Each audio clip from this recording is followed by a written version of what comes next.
तारीख 9 अप्रैल 2026, दिन गुरुवार, जगह बिहार के अररिया का फारबिसगंज, जहां 2 लोगों के मर्डर से सनसनी फैल गई थी।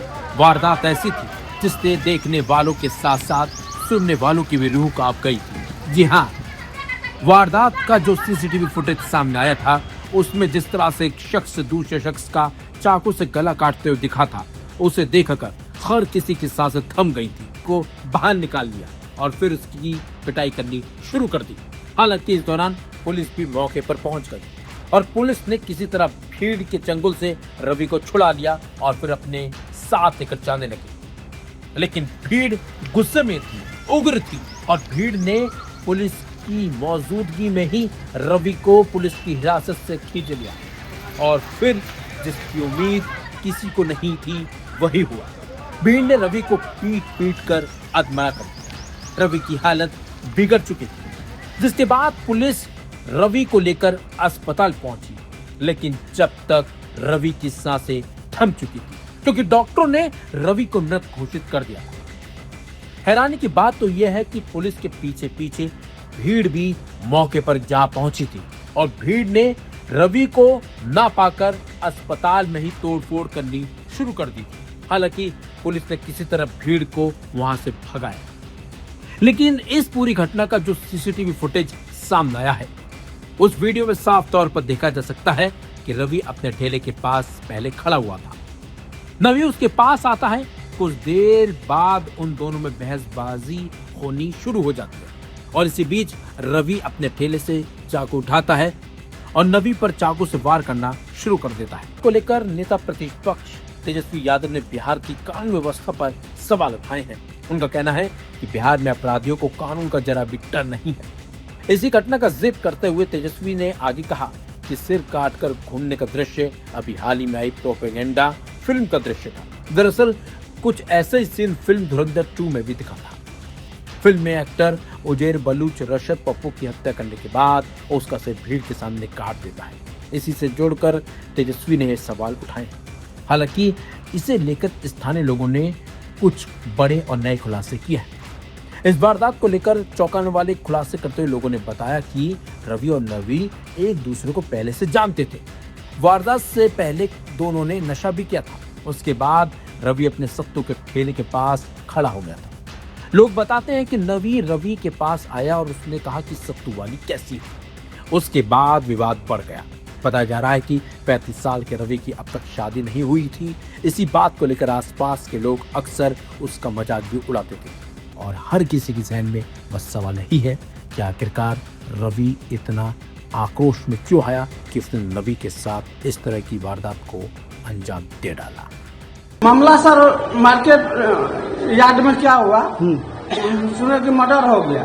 उसके बाद यहाँ जानकारी हुआ, लेकर के आया। जो दूसरा फिर आया था तो वो भी डेट था, उनको रख करके प्रशासन के द्वारा हम लोग जो है कि भेजवा करके ये किए। उसके बाद पब्लिक आकर के तोड़ फाड़ करना चालू किया, मारपीट, सबको गाली गुप्ता देना चालू कर दिया, मरीजों को भी, स्टाफ लोग को भी। तो इसमें पेशेंट जो थे अस्पताल में, तो वो लोग कहाँ गए? वो लोग कुछ तभी निकल गए सर। उसके बाद प्रशासन आए, को किधरों छुप गए। बाद में जो है कि प्रशासन के साथ हम लोग अभी निकलवाए हैं सब लोग। पूरे क्षति किया पूरा? जी, क्षति किया है। और कितने तादाद में आदमी थे वो लोग?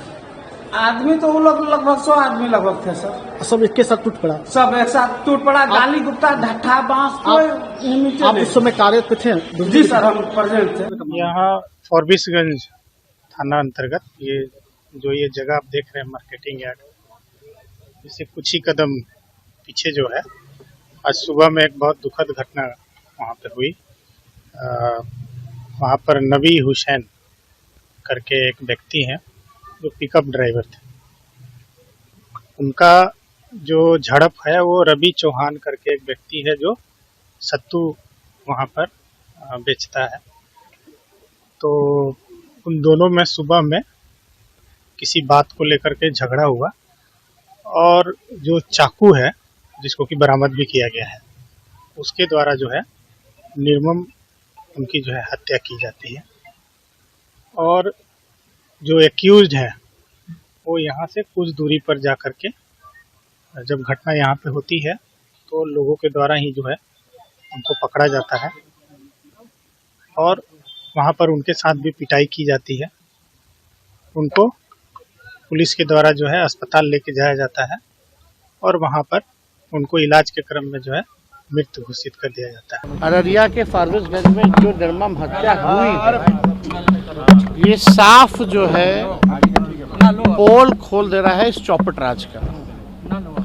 अब इतना भयावक तस्वीर अब तक हम लोगों ने नहीं देखा था कि सरेआम दिन दहाड़े एक व्यक्ति का सर काट करके दिन भर घूमता रहा लोगों के बीच, फिर जिसकी मृत्यु हुई उसके परिजनों ने उसको भी मारा जिसने मारा। प्रशासन कहाँ है? कहाँ है लॉ एंड ऑर्डर? ये सवाल पूछता है। सरेआम वहाँ हत्याकांड चलता रहा लेकिन कोई सूद लेने वाला नहीं है। यहाँ जितने भारी भड़कम एनडीए के नेता लोग हैं, सबके मन में अभी केवल लड्डू फूटे पड़े हैं कि कौन भाजपा का बनेगा, कौन किसका बनेगा। 5 साल में एक बार सरकार बनता था, अब तो दिने दिन सरकार कब बदलती है नहीं बदलती है, यही सिस्टम में लगा हुआ। छोटी छोटी बातों पर हत्या, छोटी छोटी बातों पर कत्लेआम, सीधा गर्दन ही काट, सीधा गर्दन। और अब एक गरीब आदमी जिसके पास कुछ भी नहीं है, बेटी अंधा है, बेटा अंधा, 2 बच्ची को कौन खिलाएगा, पिता थे तो सबकी परवरिश करते थे।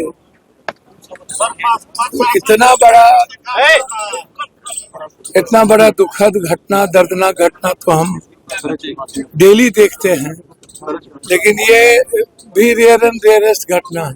तो अभी उनके परिवार को हम इसलिए आए कि ताकि उसका परिवार की जिंदगी बोझ ना पड़े। व्यापार करने के लिए 20,000 5,000 ताकि वो जिंदगी चला सके, 1-2 महीना 1 महीना वो परवरिश करे, तब व्यापार शुरू कर लेगा तो फिर इसको महीने में 7,000 8,000 9,000 रुपया हो जाएगा।